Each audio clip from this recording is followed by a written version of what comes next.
दर्द नहीं हो रहा तुम्हें? तुम्हें बड़ा दर्द हो रहा है? क्यों होगा नहीं? क्यों? जब बच्चे मरेंगे तो दर्द नहीं होगा? ईरान तो हमारा पड़ोसी है। मैं कह रहा हूँ सारे पड़ोसी हैं। पड़ोसी अगर गद्दार बदमाश वो होगा, आप अपने घर में घुसने दोगे? फिलिस्तीन का दर्द हो रहा, अब कैसे घुटने टेक दिए? ट्रम्प की तरफ जाएं या ईरान की तरफ जाएं? अगर ट्रम्प की तरफ जाए तो वहाँ पे थूको वो चाटना पड़ेगा इन्हें।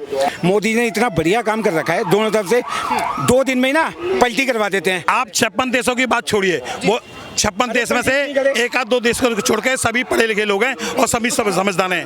पाकिस्तान की भी औकात नहीं है कि वो ये कह दे कि मैं ईरान के साथ हूँ। इजराइल पहले ठोकता है फिर बोलता है। 1971 का आप युद्ध याद कीजिए और कारगिल युद्ध याद कीजिए, किसने हमारा साथ दिया था? क्या पाकिस्तान ने साथ दिया था? क्या चाइना ने साथ दिया था? क्या बांग्लादेश ने साथ दिया था? हमारा किसने साथ दिया था बताइए? इजराइल ने हमारा खुलकर साथ किया था। बोले क्या युद्ध के लिए निमंत्रण नहीं भेजे जाते? जब मेरे दोस्त पे आपत्ति आएगी, विपत्ति आएगी, मैं अपने आप आऊंगा। तो ऐसा साथी हमें चाहिए। हमें पाकिस्तान, बांग्लादेश, चाइना जैसा गद्दार नहीं चाहिए। ईरान का साथ क्यों नहीं देना चाहिए? मुझे क्यों दें आप भी बताइए मुझे, ईरान का साथ क्यों दें? जब बांग्लादेश पाकिस्तान से लड़ाई हुई थी, ईरान ने किसका साथ दिया था? हमारा साथ दिया था, पाकिस्तान का साथ दिया था। पाकिस्तान का साथ दिया। तो फिर हम क्यों दें भाई? मैं फिर आप ये भी कहने लगोगे कि पाकिस्तान का भी साथ दो। पाकिस्तान का कैसे? नहीं, जब अगर ईरान ने पाकिस्तान का साथ दिया तो अभी थोड़े दिनों में आप ये क्वेश्चन करोगे पाकिस्तान का भी साथ देना चाहिए, फिर हमें पाकिस्तान का साथ देना चाहिए। कैसे? भाई ईरान का अगर साथ देने के लिए मेरे भाई ने कहा कि नहीं देना चाहिए, इजराइल को देना चाहिए, क्योंकि इजराइल ने समर्थन करा था 1971 के युद्ध में भी, 65 के युद्ध में भी, अभी 1999 के अंदर भी, ठीक है ना। और अभी तटस्थ खड़ा हुआ था जब पाकिस्तान से युद्ध हो रहा था। जो ईरान ने फतेह मिसाइल उसने दी थी वहाँ पर, तब वो किसी को याद नहीं आ रही। आज वो ईरान में बच्चे मर रहे हैं। अरे बच्चे तो इजराइल के भी मरे थे, वो बच्चे नहीं कहलाएंगे क्या? अभी भाई साहब से खाली क्वेश्चन करना 70 साल के, इन्हें 70 साल का सारा इतिहास पता होगा। अगर 1 महीने पुराना खाली पाकिस्तान का पूछ लोगे ना कि इंडिया पे अटैक करा था, नहीं वो तो नहीं कर रहा था, वो तो यहीं के ही बंदे ने करा था। अभी कईयों ने ऐसे क्वेश्चन भी उठाए थे, यहीं पे पुटअप करे थे कि जी ये तो मोदी जी ने करवाया था। अरे ये तो मोदी जी ने करा, इन्हें 1 महीने के चश्मे का नहीं पता, 70 साल का फिलिस्तीन का इतिहास पता है। अभी इनसे क्वेश्चन कर लो, अभी मैं 35 साल पहले कश्मीर पे चले जाऊंगा तो कहेंगे नहीं कश्मीर तो हो चुका, उसका क्यों रोना, वहां से तो हिंदू सारे भाग चुके। ये आप ये बताइए, भारत को किसकी साइड खड़ा होना चाहिए और क्यों खड़ा होना चाहिए? जिस तरीके से इजराइल और ईरान में जंग हो रही है। 1 मिनट मेरी बात सुनो। भारत को इजराइल की भी यारी दोस्ती है, पाकिस्तान की भी यारी दोस्ती है।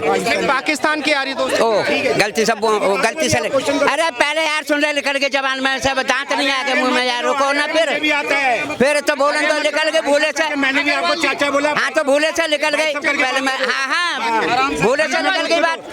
अरे अब तुम क्या बताओगे? सुनो, भारत का इजराइल से भी है और ईरान से भी है, और भारत बोलेगा भी नहीं और बोलना भी नहीं चाहिए। नहीं बोलना चाहिए देखा यार, तुम तो बोलना नहीं देते, पता ही नहीं है ना तुम तो बोलने नहीं दे रहे, तुम तो पक्का दर्द नहीं हो रहा तुम्हें? तुम्हें बड़ा दर्द हो रहा है? क्यों होगा नहीं? क्यों? जब बच्चे मरेंगे तो दर्द नहीं होगा? फिलिस्तीन का दर्द हो रहा, अब कैसे घुटने टेक दिए?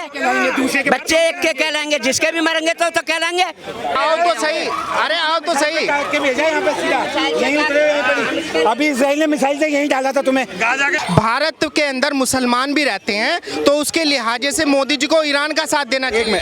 मतलब जो पाकिस्तान के झंडे उखाड़ रहे थे उनका हमें साथ देना चाहिए, जिन्होंने अपनी बहन बेटियों को वहाँ ब्याह दिया, सही है, और यहाँ पे बिना वीजा के बिना उसके रह रही थी, उनका साथ हमें देना चाहिए।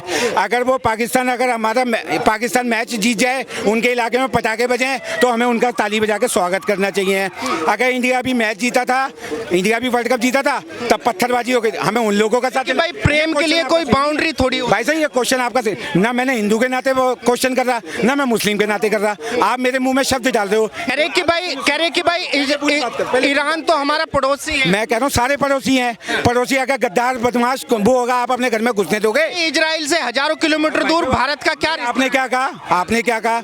मैंने अभी आपको बताया, इजराइल ने हमारा समर्थन करा, 1965 के युद्ध में भी करा, 1971 के युद्ध में करा, 1999 के युद्ध में भी करा, और अभी भी हमारे साथ ऑपरेशन सिंदूर में भी करा। तो आप भाई साहब मेरे साथ अगर मेरी भाई की किसी की लड़ाई होगी होगी और आप मेरे साथ 24 घंटे खड़े होने को तैयार हो, या मैं जिससे तेल ले रहा हूँ पैसे देके या फ्री में तेल दे रहा है वो, इन्हें पूरी दुनिया का इतिहास पता होगा। सिर्फ हिंदुस्तान में क्या हो रहा है गलत वो नहीं पता होगा। एक चश्मा लगा हुआ है, उसी चश्मे से देखते हैं कि हाँ कि इजराइल अगर मार रहा है तो भाई वो बच्चे कहलाएंगे, अगर इजराइल के बच्चे मारे जाएंगे नहीं वो बच्चे नहीं हैं। वैसे वो तो 3 महीने के तो बच्चे थे, वो बच्चे नहीं कहलाएंगे। कि भाई इजराइल बराबर की लड़ाई नहीं लड़ रहा है, हमने तो एक ही बार हमला किया था, कुछ लोग मारे थे, इजराइल ने तो पूरे गाजा का कब्रिस्तान बना दिया। भाई साहब इजराइल के बस की ये नहीं है ना, यहाँ के बंदे जो यही है इजराइल के बस की नहीं है। आप कोई भी यूट्यूब उठा के देख लो, फेसबुक उठा के देख लो, सुबह शाम तक ईरान ईरान ईरान ईरान कर, अरे करते रहो, अरे चल जाओ ना युद्ध करने।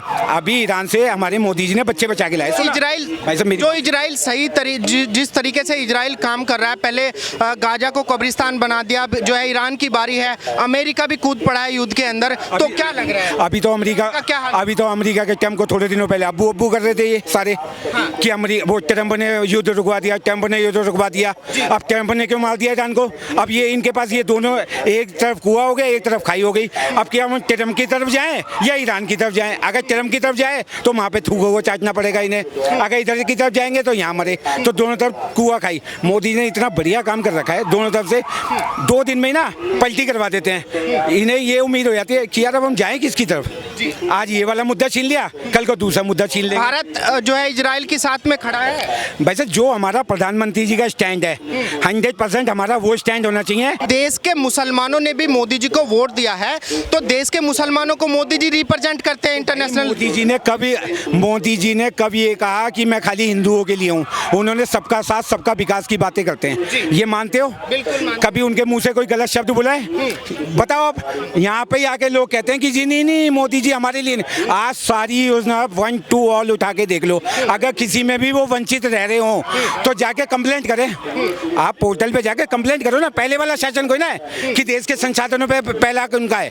भाई कोई पीएम से लाल किले पे आज वो खड़े होके बोल दे कि देश के संसाधनों पे पहला हक उनका है, तो भाई बाकी दूसरी कम्युनिटी क्या कर रही है?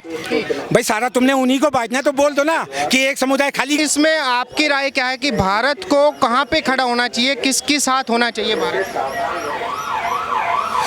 देखिए, मानवतावादी विचारधारक व्यक्ति हैं हम ये चाहते हैं कि निश्चित तौर पर जो युद्ध छिड़ा हुआ है वहाँ अमन हो, शांति हो, उसी के अनुरूप एक व्यवस्था कायम हो। अगर भारत कहीं खड़ा होना चाह रहा है तो अमन और शांति के साथ उन दोनों देशों को समझौता के पेज पे खड़ा होना चाहिए। अमन और शांति के साथ तो भारत अपील कर रहा है कि भाई डी एस्केलेशन होना चाहिए, युद्ध विराम होना चाहिए, पर लेकिन जो है दोनों देश नहीं, यदि अपील करने से बात नहीं बन पा रही है तो फिर भारत को अपना स्वतंत्र रहना चाहिए, ऐसे द्वेषवान देशों से दूर ही रहना चाहिए, दूर रहना चाहिए, स्वाभाविक है। लेकिन अगर आप दूर रहेंगे तो फिर आपका युद्ध में साथ कौन देगा?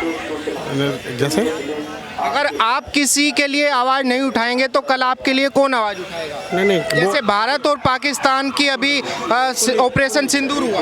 सुन लीजिए, देखिए विश्व युद्ध पर तो चर्चा हम कर ही लेंगे, आने वाले वक्त में जो गृह युद्ध होने जा रहा है उसको लेके क्यों नहीं बात होती? कौन सा करेंगे? निश्चित तौर पर जो स्थितियाँ देश की बनी हुई हैं उस पर कोई विचार नहीं कर रहा। कैसी स्थिति की बात कर रहे हैं? मैं उस स्थिति की बात कर रहा हूँ जिस स्थिति के अनुरूप उत्तर प्रदेश में 27,754 विद्यालय जो है प्राथमिक विद्यालय बंद कर दिए गए। समझ रहे हैं? अगर शिक्षा का दर और स्तर जो है ख़त्म हो जाएगा तो निश्चित तौर पर जो आज 70% वाली आबादी है वो और ज़्यादा पीछे जाएगी।